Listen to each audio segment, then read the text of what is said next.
kile kidogo ulichonipa nimeridhika nacho Bwana, maana wengine hawako nacho tena.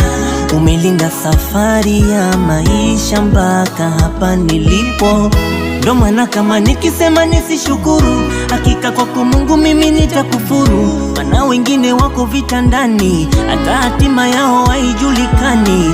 Kwa neema yako mimi nina hema, na umenipa chakula mezani. Nashukuru kwa madogo hata makubwa, sifa zote zije kwako Baba yangu. Baba, asante Baba. Baba, asante Baba.